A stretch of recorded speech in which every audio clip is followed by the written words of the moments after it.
नमस्कार मित्रों, new Rajasthan institute YouTube channel पर आप सभी का स्वागत है। मित्रों, आज हम पढ़ रहे हैं राष्ट्रपति की शक्तियां। राष्ट्रपति की शक्तियों की एक दूसरी क्लास है। इससे पूर्व हम राष्ट्रपति की शक्तियों के बारे में चर्चा कर चुके हैं। तो मित्रों, पिछली जो क्लास हमने ली थी उसको एक बार रिवाइज कर देते हैं। पिछली क्लास में हमने राष्ट्रपति की कार्यपालिका शक्ति, न्यायिक शक्ति और सैन्य शक्ति हमने पढ़ी थी। कार्यपालिका शक्ति, न्यायिक शक्ति और सैन्य शक्ति। परीक्षा में आपसे ये पूछा जाएगा कि निम्न चार आपकी शक्तियां दे देंगे। राष्ट्रपति की मान लीजिएगा, राष्ट्रपति के द्वारा जो किए गए चार कार्य हैं वो आपको देंगे। राष्ट्रपति के द्वारा किए गए चार कार्य आपको देंगे और फिर कहेंगे निम्न में से कौन सी राष्ट्रपति की कार्यपालिका शक्ति नहीं है। आपको ये तो पता है कि ये राष्ट्रपति की शक्ति है, ये काम राष्ट्रपति करता है, आपको पता है।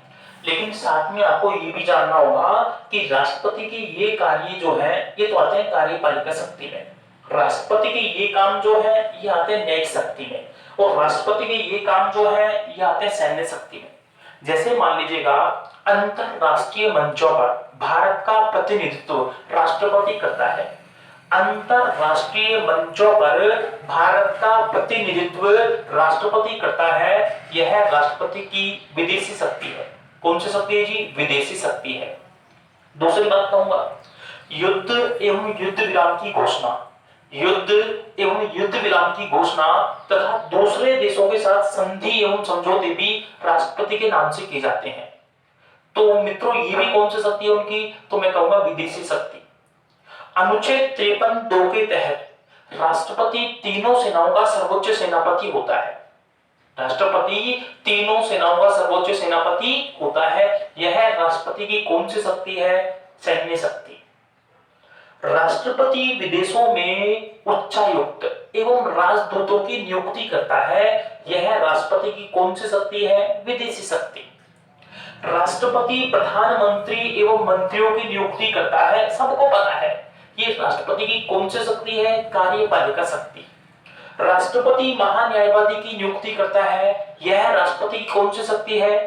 तो कार्यपालिका शक्ति। भारत सरकार के समस्त कार्य राष्ट्रपति के नाम से किए जाते हैं।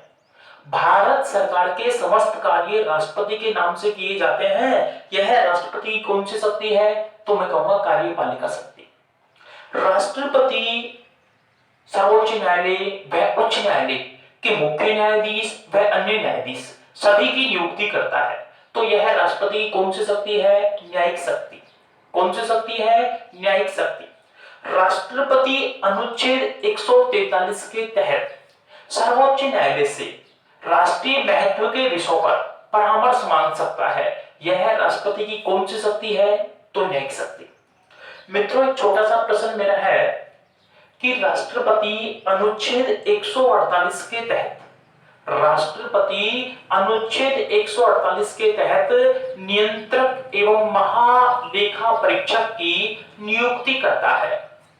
यह राष्ट्रपति की कौन सी शक्ति है? तो मैं कहूंगा वित्तीय शक्ति।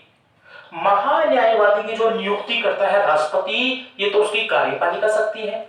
और कैग की जो नियुक्ति करता है CAG, comptroller and auditor general की जो नियुक्ति करता है, यह राष्ट्रपति की वित्तीय शक्ति।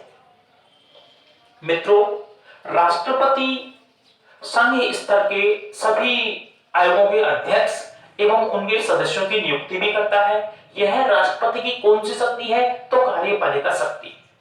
मित्रों, धन विधेयक राष्ट्रपति की पूर्वानुमति से ही लोकसभा में प्रस्तुत किया जाता है। यह राष्ट्रपति की कौन सी शक्ति है? तो हम कहेंगे वित्तीय शक्ति। वित्तीय शक्ति। पिछली कक्षा में हमने राष्ट्रपति की कार्यपालिका शक्ति, न्यायिक शक्ति और सैन्य एवं विदेशी शक्तियां पढ़ ली थी। इसमें हम पढ़ेंगे राष्ट्रपति की वित्तीय शक्तियां।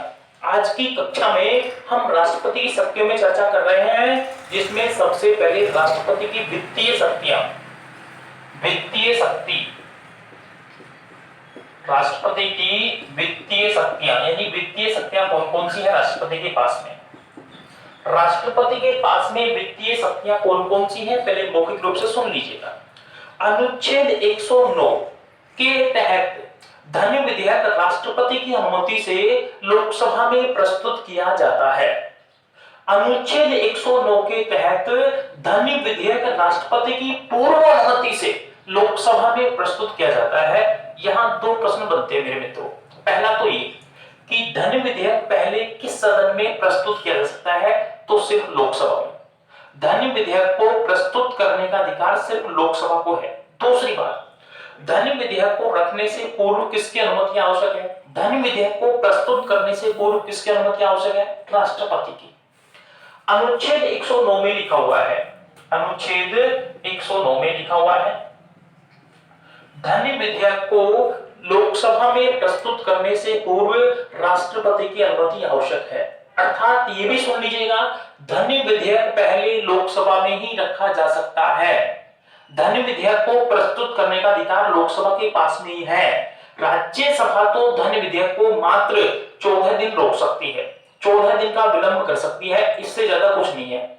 धन्य विधेयक पर लोकसभा शक्तिशाली है। कौन शक्तिशाली है? लोकसभा। मित्रों तो क्या लिखा हुआ था, सुन लीजिएगा, धन्य विधेयक को लोकसभा में प्रस्तुत करने से पूर्व राष्ट्रपति की अनुमति आवश्यक है। मित्रों सभी को दिखाई दे रहा होगा, धन्य विधेयक को लोकसभा में रखने से पहले राष्ट्रपति की अनुमति आवश्यक है। तो यह राष्ट्रपति की कौन सी शक्ति हुई? वित्तीय शक्ति। राष्ट्रपति की कौन सी शक्ति हुई? वित्तीय शक्ति। पुनः सुन लीजिएगा, धन्य विधेयक को लोकसभा में रखने से पूर्व राष्ट्रपति की अनुमति आवश्यक है। दूसरी बात, धन्य विधेयक पहले लोकसभा में ही रखा जा सकता है, राज्यसभा में नहीं। अनुच्छेद 112, अनुच्छेद 112, भारत सरकार का वार्षिक वित्तीय विवरण राष्ट्रपति के नाम से ही प्रस्तुत किया जाता है। अनुच्छेद 112 में लिखा हुआ है, 112 में भारत सरकार का वार्षिक वित्तीय विवरण अर्थात बजट, भारत सरकार का वार्षिक वित्तीय विवरण अर्थात बजट राष्ट्रपति के नाम से ही प्रस्तुत किया जाता है। किसके नाम से जी? राष्ट्रपति के नाम से। बजट किसके नाम से रखा जाता है? राष्ट्रपति के नाम से। अनुच्छेद 112 में लिखा हुआ है, भारत सरकार का, भारत सरकार का वार्षिक वित्तीय विवरण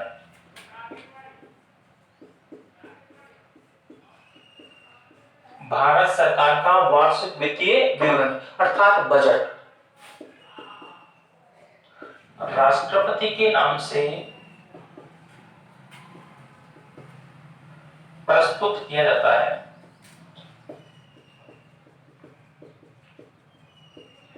यह भी राष्ट्रपति की वित्तीय शक्ति है। जो भारत सरकार का वार्षिक वित्तीय विवरण अर्थात बजट जो रखा जाता है, किसके नाम से जी? तो राष्ट्रपति के नाम से। यह राष्ट्रपति की कौन सी शक्ति है? वित्तीय शक्ति।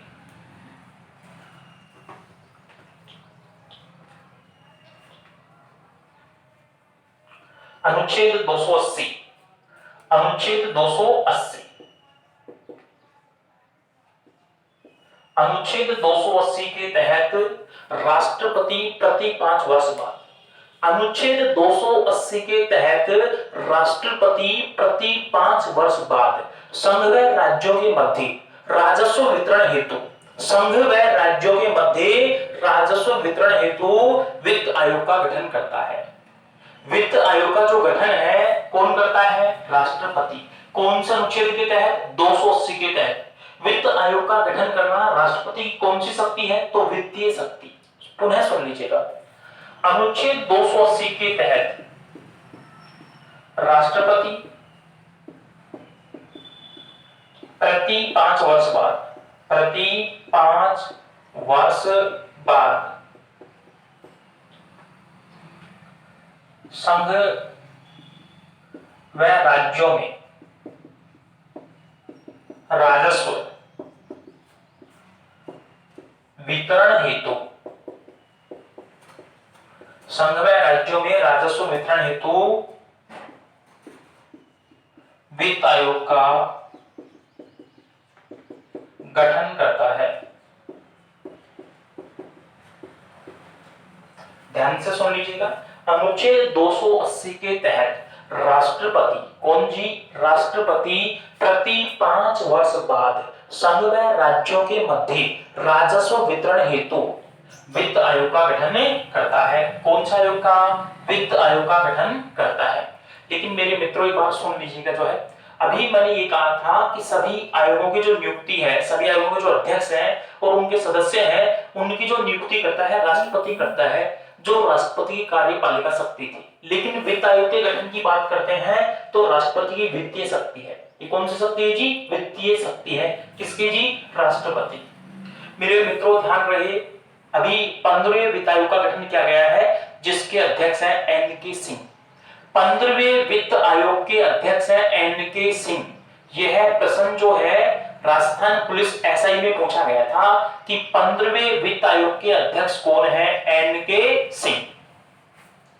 मित्रों अनुच्छेद 148, अनुच्छेद 148, अनुच्छेद 148 के तहत राष्ट्रपति नियंत्रक एवं महालेखा परीक्षक की नियुक्ति करता है। अनुच्छेद 148 के तहत राष्ट्रपति नियंत्रक एवं महालेखा परीक्षक की नियुक्ति करता है। नियंत्रक एवं महालेखा परीक्षक की नियुक्ति कौन करता है, राष्ट्रपति। कौन से अनुच्छेद के तहत, 148 के तहत। नियंत्रक एवं महालेखा परीक्षक को संक्षिप्त में कैग कहते हैं, CAG। क्या कहते हैं जी, कैग, जिसका पूरा नाम है अंग्रेजी में comptroller and auditor general. Comptroller and auditor general. तो पुनः सुन लीजिएगा, अनुच्छेद 148 के तहत नियंत्रक एवं महालेखा परीक्षक, अनुच्छेद 148 के तहत नियंत्रक एवं महालेखा परीक्षक, शॉर्ट में मैं इसको बोल दूंगा जी अंग्रेजी में CAG, यानी कैग बोल रहे हैं इसको। क्या बोल रहे हैं जी, कैग। कैग को अंग्रेजी में बोलते हैं comptroller and auditor general. CAG की नियुक्ति राष्ट्रपति करता है। कैग की नियुक्ति कौन करता है जी, राष्ट्रपति, अनुच्छेद 148 के तहत। मेरे मित्रों आपको ये याद रहे, महान्यायवादी की नियुक्ति भी राष्ट्रपति करता है अनुच्छेद 76 के तहत। लेकिन महान्यायवादी की जो नियुक्ति है ये राष्ट्रपति की कार्यपालिका शक्ति है, जबकि कैग की जो नियुक्ति है वो राष्ट्रपति की वित्तीय शक्ति है। कौन सी शक्ति है, वित्तीय शक्ति। आगे सुनो मित्रों, भारत सरकार के आकस्मिक निधि कोष पर अनुच्छेद 267 के तहत राष्ट्रपति का स्वतंत्र नियंत्रण होता है। भारत सरकार के आकस्मिक निधि कोष पर अनुच्छेद 267 के तहत राष्ट्रपति का स्वतंत्र नियंत्रण होता है। जबकि भारत सरकार के संचित निधि कोष पर अनुच्छेद 266 के तहत संसद का अधिकार होता है। ये देखिएगा, दोबारा सुन लीजिएगा।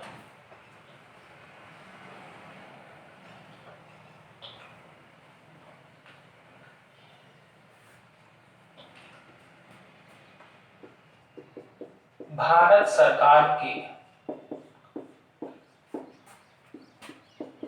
आकस्मिक निधि कोष पर अनुच्छेद 267 के तहत राष्ट्रपति का स्वतंत्र नियंत्रण होता है। सुनिए मित्रों, भारत सरकार के आकस्मिक निधि कोष पर अनुच्छेद 267 के तहत राष्ट्रपति का स्वतंत्र नियंत्रण होता है। आपको ध्यान से सुनना है, भारत सरकार के आकस्मिक निधि कोष पर किसका नियंत्रण होता है, राष्ट्रपति का स्वतंत्र नियंत्रण होता है। नीचे, भारत सरकार के संचित निधि कोष पर, भारत सरकार के संचित निधि कोष पर अनुच्छेद 266 के तहत, अनुच्छेद 266 के तहत संसद का नियंत्रण होता है।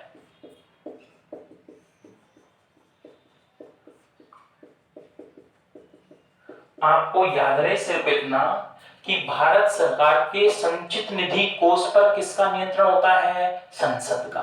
और आकस्मिक निधि कोष पर राष्ट्रपति का। राष्ट्रपति का जो नियंत्रण है आकस्मिक निधि कोष पर, ये बात लिखी हुई है अनुच्छेद 267 में। और संचित निधि कोष पर संसद का नियंत्रण है, ये बात लिखी हुई है अनुच्छेद 266 में। तो मित्रों, ये राष्ट्रपति की थी वित्तीय शक्तियां, वित्तीय शक्तियां। अब हम बात करेंगे राष्ट्रपति की विधायी शक्तियां। राष्ट्रपति की विधायी शक्तियां,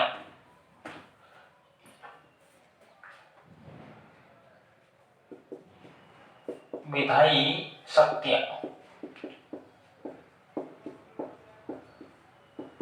पुनः याद दिला दूं, सबसे पहले हमने पढ़ी थी राष्ट्रपति की कार्यपालिका शक्ति, फिर हमने पढ़ी राष्ट्रपति की सैन्य एवं विदेशी शक्तियां, फिर हमने पढ़ा राष्ट्रपति की न्यायिक शक्तियां, फिर हमने पढ़ा राष्ट्रपति की वित्तीय शक्तियां, और अब हम पढ़ रहे हैं राष्ट्रपति की विधायी शक्तियां। इनमें से मेरे मित्रों एक प्रश्न अवश्य बनता है, ये बड़े लेवल के जो एग्जाम होते हैं, second grade, first grade, REET, RS, इनमें राष्ट्रपति की शक्तियों में से एक प्रश्न अवश्य बनता है, जो बहुत ही समझदार से, यानी समझने वाले जो बालक हैं वही ठीक कर पाएंगे। आप सबको पता है कि ये काम राष्ट्रपति करता है, सबको पता है। पहले तो ये आते थे परीक्षा में कि निम्न में से कौन सा काम राष्ट्रपति नहीं करता है, तो सभी बालक उसको कर देते थे जी। लेकिन अब ये आने लग गया है कि निम्न में से कौन सी राष्ट्रपति की कार्यपालिका शक्ति नहीं है।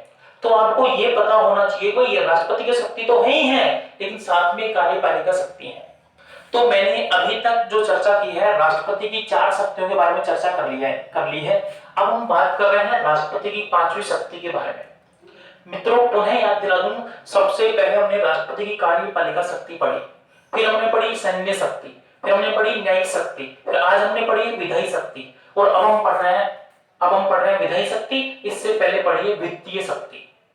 तो देखिएगा विधायी शक्तियों में क्या है, अनुच्छेद 79, अनुच्छेद 79, इसमें लिखा हुआ है भारत की एक संसद होगी, भारत की एक संसद होगी, ये लिखा हुआ है अनुच्छेद 79 में। इसी में फिर आगे लिखा हुआ है जो लोकसभा, राज्यसभा और राष्ट्रपति से मिलकर बनेगी, जो लोकसभा, राज्यसभा और राष्ट्रपति से मिलकर बनेगी। मेरे मित्रों याद रहे, संसद 3 से मिलकर बनी है। संसद का निर्माण लोकसभा, राज्यसभा और राष्ट्रपति, इन तीनों को मिलकर के हुआ है।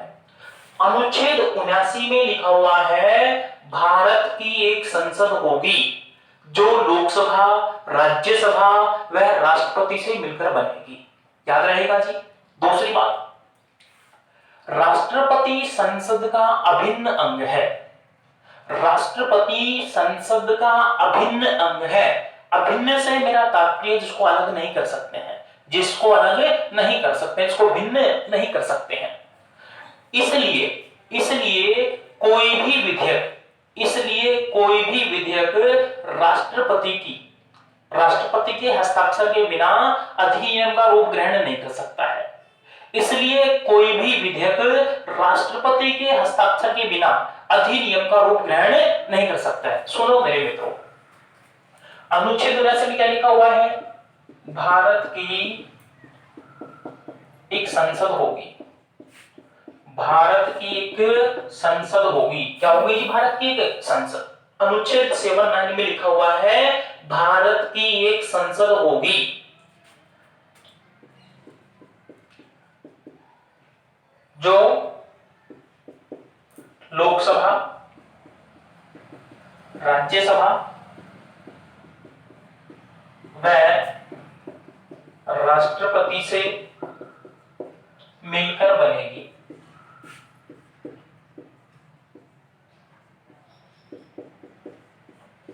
अनुच्छेद 7(9) में लिखा हुआ है भारत की एक संसद होगी। कितनी संसद होगी भारत में? एक। किसमें लिखा हुआ है? 7(9), जिसका निर्माण, संसद का निर्माण संसद किन से मिलकर बनेगी ये भी लिखा हुआ है, जो लोकसभा, राज्यसभा व राष्ट्रपति से मिलकर बनेगी। मित्रों पुनः कह रहा हूं, संसद का निर्माण लोकसभा, राज्यसभा व राष्ट्रपति से मिलकर हुआ है। संसद किन किन से मिलकर बनी है? लोकसभा, राज्यसभा और राष्ट्रपति से मिलकर बनी है।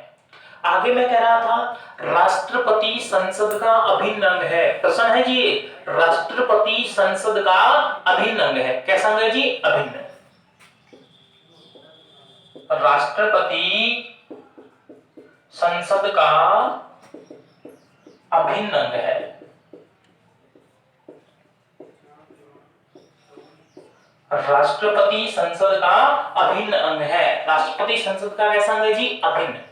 इसलिए कोई भी विधेयक राष्ट्रपति के हस्ताक्षर के बिना अधिनियम का रूप ग्रहण नहीं करता है। अर्थात मैं सीधी भाषा में कह दूं, जब तक किसी भी विधेयक पर राष्ट्रपति के हस्ताक्षर नहीं होते हैं तब तक वह कानून का रूप ग्रहण नहीं कर सकता है, अधिनियम नहीं बन सकता है। कोई भी विधेयक अधिनियम का रूप ग्रहण कब करता है? जब राष्ट्रपति के हस्ताक्षर उस पे हो जाते हैं। बिना राष्ट्रपति के हस्ताक्षर के कोई भी विधेयक अधिनियम का रूप ग्रहण नहीं कर सकता है। आगे बढ़ते हैं मित्रों। अनुच्छेद 331, अनुच्छेद 331 देखो जी क्या लिखा हुआ है, अच्छी बात लिखी उसमें। अनुच्छेद 331 में लिखा हुआ है कि राष्ट्रपति लोकसभा में आंग्ल भारतीय समुदाय के 2 सदस्य मनोनीत करता है या करेगा। पुनः सुन लीजिएगा, यदि लोकसभा में आंग्ल भारतीय समुदाय को उचित प्रतिनिधित्व प्राप्त नहीं है, यदि लोकसभा में, ये अनुच्छेद 331 में लिखा हुआ है, यदि लोकसभा में आंग्ल भारतीय समुदाय को उचित प्रतिनिधित्व प्राप्त नहीं है तो राष्ट्रपति लोकसभा में आंग्ल भारतीय समुदाय के 2 सदस्य मनोनीत करेगा या 2 सदस्य मनोनीत कर सकता है। कौन जी? राष्ट्रपति लोकसभा में कितने सदस्य मनोनीत कर सकता है? 2। कौन होंगे ये? आंग्ल भारतीय समुदाय के। सुन लीजिए, अनुच्छेद 231 के तहत यदि लोकसभा में आंग्ल भारतीय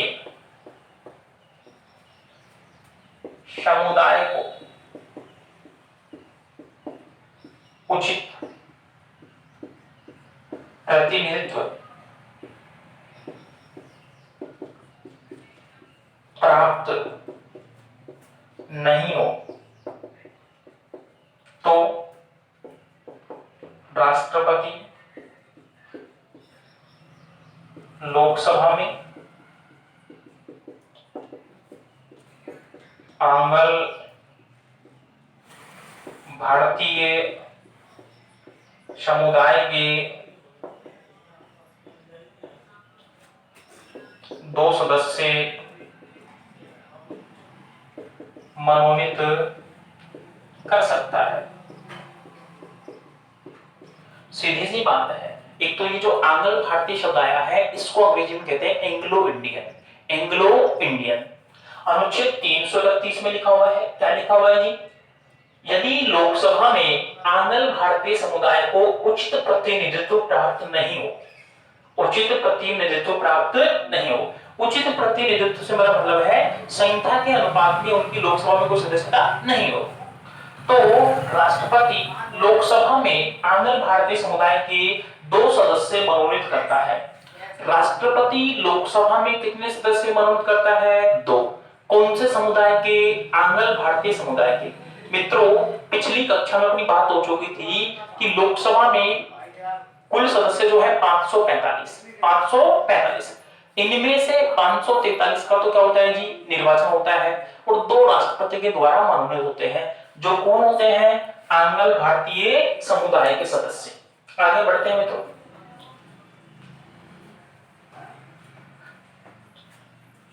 बात करते हैं अनुच्छेद 80 का पार्ट 3। अनुच्छेद 80 का पार्ट 3, इसमें क्या बात है सुनिए मेरे मित्रों। इसमें लिखा हुआ है अनुच्छेद 80 पार्ट 3 में राष्ट्रपति राज्यसभा में कला, विज्ञान, साहित्य, समाज सेवा क्षेत्र के विशेषज्ञ 12 सदस्यों को मनोनीत करता है।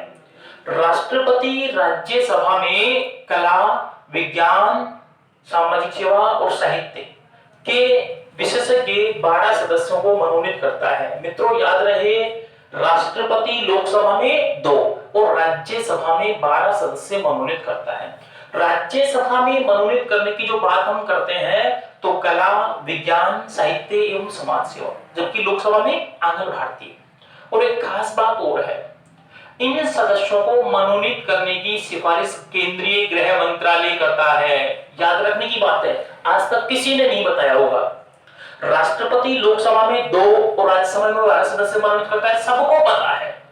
लेकिन इन सदस्यों को मनोनीत करने की सिफारिश केंद्रीय गृह मंत्रालय करता है। केंद्रीय गृह मंत्रालय यह सिफारिश करता है कि इस व्यक्ति को मनोनीत कीजिएगा, इसको इस पद पर मनोनीत कीजिएगा। कौन करता है? केंद्रीय गृह मंत्रालय। और केंद्रीय गृह मंत्रालय की सिफारिश पर राष्ट्रपति इनको मनोनीत करता है।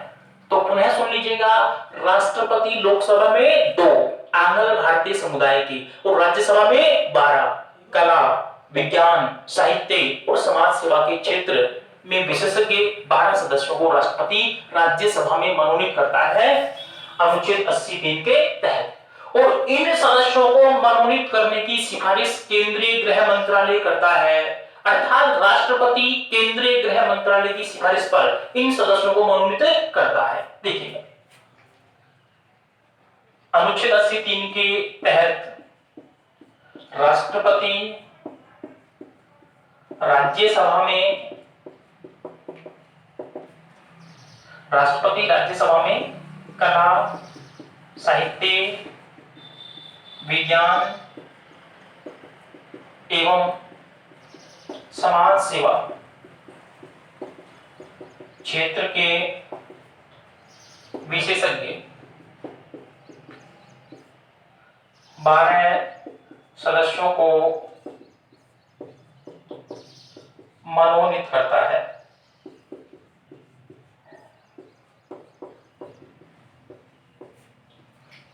राष्ट्रपति अनुच्छेद 80(3) के तहत राष्ट्रपति राज्यसभा में कला, साहित्य, विज्ञान एवं समाज सेवा क्षेत्र के विशेषज्ञ 12 सदस्यों को मनोनीत करता है। सभी को याद हो गया होगा, राष्ट्रपति लोकसभा में 2 सदस्य आंग्ल भारतीय समुदाय के और राष्ट्रपति राज्यसभा में 12 सदस्य जो इनमें से किसी क्षेत्र के विशेषज्ञ हो, चाहे तो कला के हो, चारों के नहीं मित्रों, चारों में से किसी को, चाहे तो कला के विशेषज्ञ हो, चाहे साहित्य में विशेषज्ञ हो, चाहे विज्ञान में, चाहे समाज सेवा में। इन 12 विशेषज्ञ सदस्यों को राष्ट्रपति राज्यसभा में मनोनीत करता है केंद्रीय गृह मंत्रालय की सिफारिश पर। आगे बढ़ते हैं मित्रों।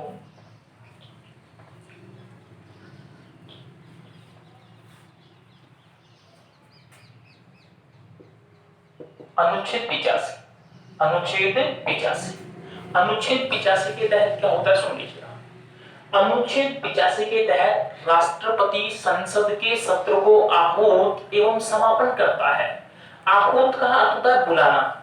मित्रों सुनना, अगर आपसे ये कहें संसद का सत्र आहूत कौन करता है? राष्ट्रपति। आहूत यानी बुलाना, आहूत का अर्थ होता है बुलाना। और उसके समापन की घोषणा भी कौन करता है? राष्ट्रपति। अनुच्छेद 85 के तहत राष्ट्रपति संसद का सत्र आहूत, संसद का सत्र आहूत, आहूत का अर्थ होता है बुलाना। अनुच्छेद 85 के तहत राष्ट्रपति संसद का सत्र आहूत एवं समापन करता है। संसद का सत्र बुलाता भी कौन है? राष्ट्रपति। और पॉलिटिकल की भाषा में संसद के सत्र बुलाने को आहूत कहते हैं और उसके समापन की घोषणा भी कौन करता है? राष्ट्रपति। और प्रधानमंत्री की सिफारिश पर लोकसभा को भंग करता है।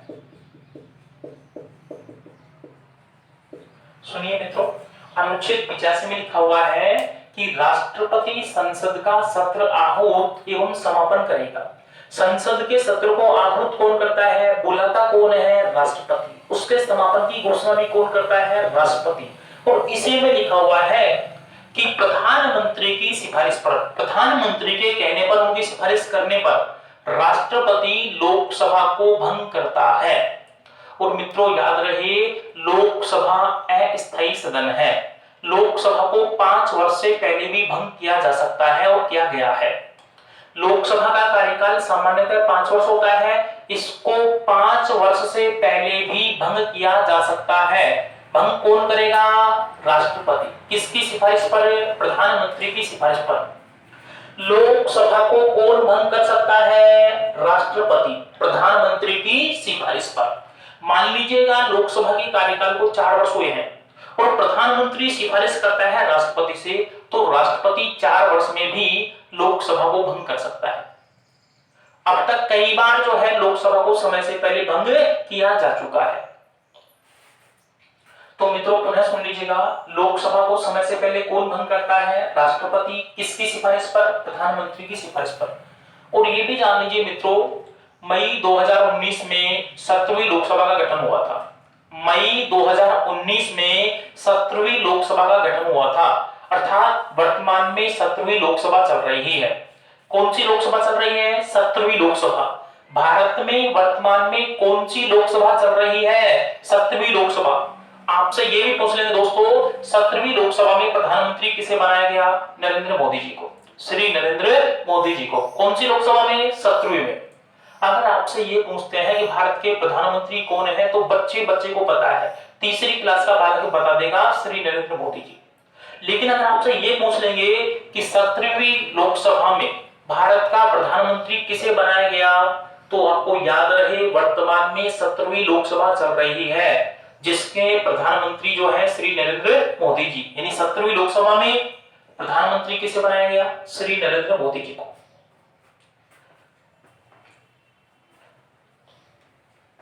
मित्रों आगे बात करते हैं अनुच्छेद 87।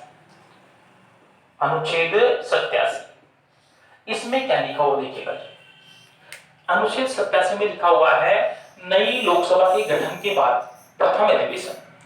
नई लोकसभा के गठन के बाद प्रथम अधिवेशन, जैसे ही नई लोकसभा का गठन हुआ है और पहला अधिवेशन बुला रहे हैं। नई लोकसभा के गठन के बाद प्रथम अधिवेशन, वह प्रति वर्ष आयोजित होने वाले प्रथम अधिवेशन को। नई लोकसभा के गठन के बाद आयोजित होने वाले प्रथम अधिवेशन, वह प्रति वर्ष आयोजित होने वाले प्रथम अधिवेशन को राष्ट्रपति संयुक्त रूप से या अलग अलग संबोधित करता है। संयुक्त रूप से मतलब ये होता है कि दोनों सदनों को एक साथ संबोधित करता है। अलग अलग का मतलब ये होता है कि दोनों को अलग अलग संबोधित करता है।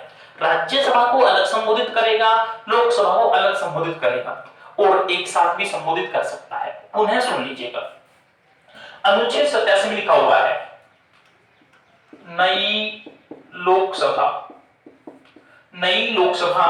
के गठन के बाद आयोजित होने वाले प्रथम अधिवेशन। मैं 1 मिनट के लिए बात करूंगा। भारतीय संसद के वर्ष में 3 अधिवेशन होते हैं। कम से कम 2 अधिवेशन होने आवश्यक हैं, लेकिन भारतीय संसद के वर्ष में 3 अधिवेशन होते हैं। आपने सुना होगा बजट सत्र, शीतकालीन सत्र और मानसून सत्र। भारतीय संसद के वर्ष में 3 अधिवेशन होते हैं। कम से कम 2 कंपल्सरी 2 होने आवश्यक हैं, और इन अधिवेशनों के बीच में 6 माह से अधिक अंतर नहीं होना चाहिए। आपसे करेंगे संसद के 2 अधिवेशनों के बीच में कितने माह से अधिक अंतर नहीं होना चाहिए, 6 माह का। भारतीय संसद के वर्तमान में कितने अधिवेशन होते हैं, 3। कंपल्सरी कितने होने जरूरी हैं, 2। होते कितने हैं, 3। कौन कौन से, मानसून सत्र, बजट सत्र, शीतकालीन सत्र। इनकी चर्चा आगे करेंगे। नई लोकसभा के गठन के बाद आयोजित होने वाले प्रथम अधिवेशन, वह प्रतिवर्ष आयोजित होने वाले प्रथम अधिवेशन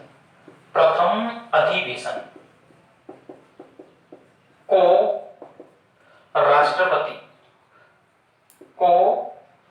राष्ट्रपति संयुक्त रूप से व अलग अलग संबोधित करता है।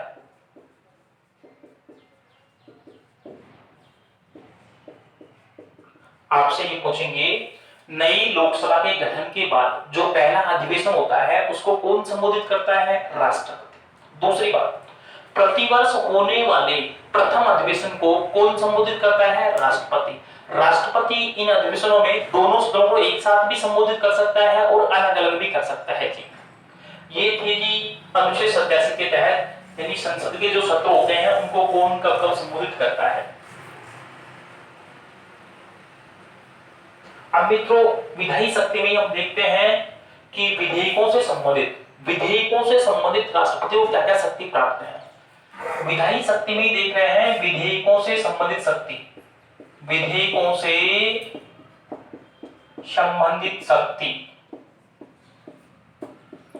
यानी विधेयकों से संबंधित राष्ट्रपति को क्या शक्ति प्राप्त है। सुनिएगा, आपके विधेयकों की जब चर्चा करते हैं तो 4 विधेयक आते हैं। सबसे पहले आपने सुना होगा धन विधेयक, नंबर 2 वित्त विधेयक, नंबर 3 साधारण विधेयक और नंबर 4 संविधान संशोधन विधेयक। विधेयकों की जब चर्चा करते हैं तो 4 विधेयक आ रहे हैं जी, धन विधेयक, वित्त विधेयक, साधारण विधेयक और संविधान संशोधन विधेयक। इन विधेयकों से संबंधित राष्ट्रपति को कौन कौन सी शक्ति प्राप्त है उनकी हम चर्चा कर रहे हैं। मित्रों, ये तो हमने पहले पढ़ लिया था वित्तीय शक्ति में, अनुच्छेद 109 के तहत धन विधेयक को प्रस्तुत करने से पूर्व राष्ट्रपति की अनुमति आवश्यक है और धन विधेयक पहले लोकसभा में ही प्रस्तुत किया जा सकता है। अब हम बात कर रहे हैं, हमारे 4 विधेयक हैं, जैसे मान लीजिएगा धन विधेयक, वित्त विधेयक, साधारण विधेयक और संविधान संशोधन विधेयक। देखो जी, 4 विधेयक हो गए। सबसे पहले बात करते हैं धन विधेयक और वित्त विधेयक में क्या क्या शक्ति प्राप्त है। धन विधेयक और वित्त विधेयक को रखने से पूर्व राष्ट्रपति की अनुमति आवश्यक है। धन विधेयक और वित्त विधेयक को लोकसभा में रखने से पूर्व राष्ट्रपति की अनुमति आवश्यक है। पहली बात, इनको रखने से पहले ही राष्ट्रपति की अनुमति लेनी पड़ती है। कौन से विधेयक को जी? धन विधेयक और वित्त विधेयक को रखने से पहले। इसके बाद में आगे बात करते हैं जी साधारण विधेयक जो है और वित्त विधेयक जो है। साधारण विधेयक और वित्त विधेयक, इनको राष्ट्रपति पुनर्विचार के लिए लौटा सकता है। मान लीजिएगा संसद के दोनों सदनों ने वित्त विधेयक को और साधारण विधेयक को पारित कर दिया है। संसद के दोनों सदनों ने वित्त विधेयक को और साधारण विधेयक को पारित कर दिया है, तो राष्ट्रपति इन विधेयकों को एक बार पुनर्विचार के लिए लौटा सकता है कि मेरी नजर में ये उचित नहीं है, एक बार आप देख लीजिएगा। ऐसे लौटा सकता है कौन जी? राष्ट्रपति। यदि संसद इन विधेयकों को पुनर्विचार के बाद भी पारित कर देती है तो राष्ट्रपति स्वीकृति देने के लिए बाध्य है। मित्रों, पुनः सुनना, वित्त विधेयक व साधारण विधेयक संसद के दोनों सदनों ने पारित कर दिया, अर्थात संसद ने पारित कर दिया, अब आ रहा है राष्ट्रपति के पास में। लोकसभा राज्यसभा से पारित होने के बाद आता है राष्ट्रपति के पास में, और राष्ट्रपति इन विधेयकों पर स्वीकृति देने के लिए बाध्य नहीं है, एक बार पुनर्विचार के लिए लौटा सकता है। राष्ट्रपति धन विधेयक व साधारण विधेयक को एक बार पुनर्विचार के लिए लौटा सकता है। यदि पुनर्विचार के बाद भी जो की जो पारित कर देती है कौन? संसद, तो राष्ट्रपति स्वीकृति देने के लिए बाध्य हो जाता है। मित्रों, याद रहे 24वें संविधान संशोधन 1971 के तहत 24वें संविधान संशोधन 1971 में के तहत राष्ट्रपति को संविधान संशोधन विधेयक पर स्वीकृति देने के लिए बाध्य कर दिया गया था। 24वें संविधान संशोधन 1971 के तहत राष्ट्रपति को संविधान संशोधन विधेयक पर स्वीकृति देने के लिए बाध्य कर दिया गया था। इसका मतलब ये हुआ मेरे मित्रों, अगर लोकसभा और राज्यसभा संविधान संशोधन से संबंधित कोई भी विधेयक पारित करती है तो राष्ट्रपति उस विधेयक पर स्वीकृति देने के लिए बाध्य है, राष्ट्रपति को स्वीकृति देनी ही होगी।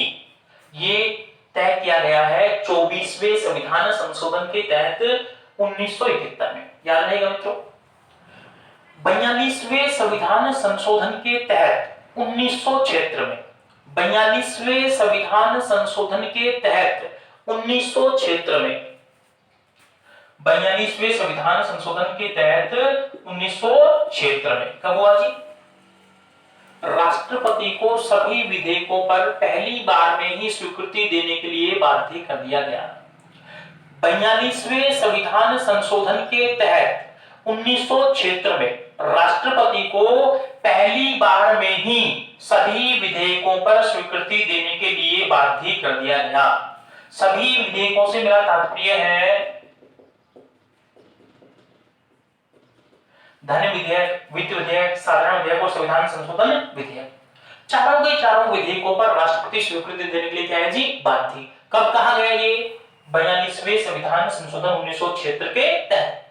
2 वर्ष बाद फिर संशोधन हुआ और संशोधन का नाम है 44वां संविधान संशोधन 1978। 44वां संविधान संशोधन 1978 में हुआ। 44वें संविधान संशोधन के तहत राष्ट्रपति को साधारण विधेयक और वित्त विधेयक को पुनर्विचार के लिए लौटाने की शक्ति दी गई।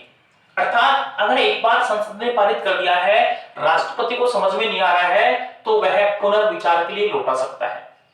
परंतु संसद ने पुनः जो कि त्यों पारित कर दिया है तो राष्ट्रपति स्वीकृति देने के लिए बाध्य हो जाता है। एक बार पुनः रिवाइज कर देता हूं। संविधान संशोधन पर राष्ट्रपति को स्वीकृति देने के लिए 24वें संविधान संशोधन 1971 तक बाध्य कर दिया गया कि संविधान संशोधन विधेयक पर आपको स्वीकृति देनी ही देनी है। 42वें संविधान संशोधन 1976 के तहत राष्ट्रपति को वित्त विधेयक और साधारण विधेयक और संविधान संशोधन विधेयक और धन विधेयक अर्थात चारों विधेयकों पर ही स्वीकृति देने के लिए बाध्य कर दिया गया। 42वें संविधान संशोधन के तहत 1976 में राष्ट्रपति को चारों विधेयकों पर पहली बार में ही स्वीकृति देने के लिए बाध्य कर दिया गया। 2 साल बाद फिर संशोधन होता है 44वां संविधान संशोधन 1978 में। इसके तहत राष्ट्रपति को वित्त विधेयक और साधारण विधेयक को पुनर्विचार के लिए लौटा सकता है। यदि संसद ने पुनर्विचार करके भी पारित कर दिया है तो राष्ट्रपति स्वीकृति देने के लिए बाध्य है। वर्तमान में स्थिति क्या है वो सुन लीजिए। वर्तमान में राष्ट्रपति की स्थिति क्या है वो सुन लीजिएगा। राष्ट्रपति संविधान संशोधन विधेयक पर पहली बार में ही स्वीकृति देने के लिए बाध्य है। पहली बार राष्ट्रपति संविधान संशोधन विधेयक पर और धन विधेयक पर दोनों पर ही जो है पहली बार में ही स्वीकृति देने के लिए बाध्य है। यानी संसद ने पारित किया और राष्ट्रपति स्वीकृति देगा। दूसरी बात, वित्त विधेयक और साधारण विधेयक को राष्ट्रपति पुनर्विचार के लिए लौटा सकता है, लेकिन पुनर्विचार करके भी जब पारित कर दिया जाता है तो राष्ट्रपति स्वीकृति देने के लिए बाध्य है।